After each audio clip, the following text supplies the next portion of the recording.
बिस्मिल्लाहिर्रहमानिर्रहीम। मैं sweet dish tiramisu बनाने लगी हूँ और उसके लिए मुझे मैस्कापोने चीज़ चाहिए, 35% व्हिपिंग क्रीम चाहिए और इसको मैं व्हिप करूँगी दोनों को टुगेदर और उसके साथ उसमें आइसिंग शुगर डालूँगी और इसके लिए मुझे 4 टेबलस्पून आइसिंग शुगर चाहिए जो को टुगेदर मैं व्हिप करूँगी और वनीला एसेंस चाहिए जो उसके मैं 2-3 ड्रॉप इसके अंदर डालूँगी, ऐड करूँगी।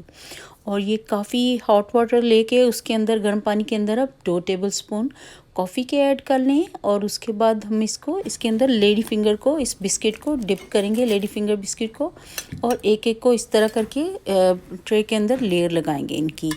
और ये इतनी जल्दी बनने वाली डिश है और बहुत यमी डिश है, आप ज़रूर ट्राई कीजिएगा और मुझे बताइएगा। और इसी तरह इनके करने के बाद सारी को इसमें स्प्रेड कर देंगे, उसके ऊपर ये व्हिपिंग क्रीम और मैस्कापोने चीज़ टुगेदर जो किया हुआ है उसको उसके ऊपर लेयर लगा देंगे। फिर उसके बाद दूसरी लेयर लगा देंगे इसी तरह और कोको पाउडर उसके ऊपर इस तरह स्प्रेड कर देंगे और फिर आप उसके पोर्शन बना के एंजॉय करें। बहुत यमी डिश है और बहुत जल्दी बनने वाली डिश है। मुझे ज़रूर बताएं आपको कैसी लगी। जज़ाकल्लाह गाइज़, और दुरूद शरीफ पढ़ते रहें सल्लल्लाहु अलैहि वसल्लम, और आपकी दुआओं में बहुत असर आएगा इंशाल्लाह, और चीज़ों में जायका भी। अपनी दुआओं में मुझे याद रखें और बताएं आपको ये डिश कैसी लगी जो झटपट बनाई। और प्लीज़ मेरा चैनल सब्सक्राइब करें और अपनी दुआओं में याद रखें। अल्लाह हाफ़िज़।